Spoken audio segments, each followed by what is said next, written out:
Hyderabad నేరేడ్మెట్లో ETV Telangana ఈనాడు ఆధ్వర్యంలో జరిగిన సుజలాం సుఫలాం సదస్సుకు అపూర్వ స్పందన లభించింది.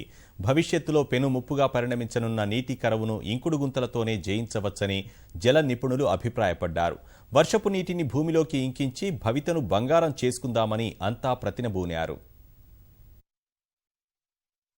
జల సంరక్షణ కోసం ఈటీవీ తెలంగాణ ఈనాడు చేపట్టిన ఉద్యమంలో మేము సైతం అంటూ ప్రజలు ముందడుగు వేస్తున్నారు.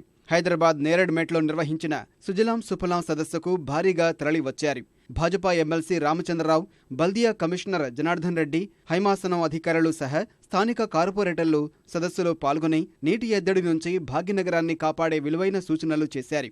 ఇంకుడు గుంతల నిర్మాణంతోనే జలకొరతను ఎదుర్కోవచ్చని స్పష్టం చేశారు.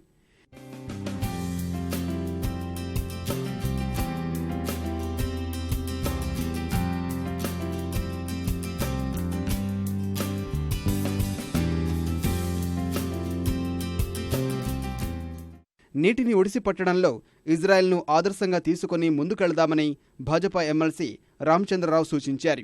సామాజిక ఉద్యమకారుడు అన్నా హజారే 25 ఏళ్ల కిందే నీటి సంరక్షణ ఉద్యమాన్ని రాలేగాం సిద్ధిలో ప్రారంభించారని బల్దియా కమిషనర్ జనార్దన్ రెడ్డి తెలిపారు. జల సంరక్షణపై ప్రజల్లో చైతన్యం తేవడానికి ఈటీవీ తెలంగాణ ఈనాడు కృషిని ప్రశంసించారు. బహిరంగ ప్రదేశాల్లో ఇంకుడు గుంతలు తవ్వేందుకు కాలనీ వాసులు ముందుకు రావాలని కోరారు. మనకు మంచి వానలు వస్తాయని చెప్పేసి కూడా మెట్రాలజికల్ డిపార్ట్మెంట్ చెప్తా ఉన్నారు. ఉన్న కొద్ది రేంజ్లోనే మన భవిష్యత్తుని తీర్చుకోవచ్చు. దానికి ఒకటే ఒక ఉదాహరణ ఇజ్రాయిల్. నేను 2-3 సార్లు ఇజ్రాయెల్ దేశానికి వెళ్ళాను. అంటే ఆ ఎడారి అది, వానలు చాలా తక్కువ పడతాయి. కానీ పడ్డ వానని వాళ్ళు మేనేజ్మెంట్, రెయిన్ వాటర్ మేనేజ్మెంట్ చేసుకుంటారు. డ్రిప్తోనే వాళ్ళు ఇరిగేషన్ చేస్తారు.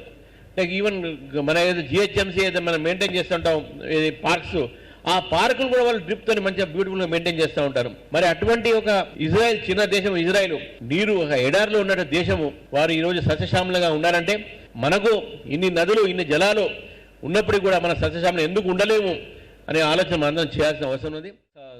అర్బన్ ఏరియాస్లో అర్బనైజేషన్ పెరుగుతుంది, డెన్సిటీ పెరుగుతుంది. ఇప్పుడు చూసినట్టయితే హైదరాబాద్ లాంటి ఏ నగరంలో కూడా వర్షం పడుతున్నప్పుడు ఎంత వర్షం పడ్డా roof top cement concrete, drain cement concrete, road cement concrete, ఎక్కడ మట్టి లేదు.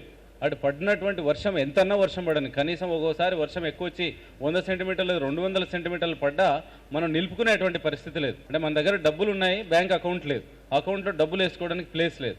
అట్లాంటి పరిస్థితిలో మనం ఇప్పుడు ఉన్నాం. కాబట్టి ఒక బాగా ఆకలైనప్పుడు, దప్పికైనప్పుడు మాత్రమే బావి దోవేటువంటి పరిస్థితి వచ్చినప్పటికీ అప్పుడన్నా దోవడం బెటర్. అసలు ఎప్పుడు దోవకపోవడం కంటే కనీసం దప్పికైనప్పుడైనా ఇప్పుడు దోమితే నెక్స్ట్ ఇయర్ అయినా ఉపయోగపడుతుంది, ఆ తర్వాత వచ్చే కాలంలో ఉపయోగపడుతుంది.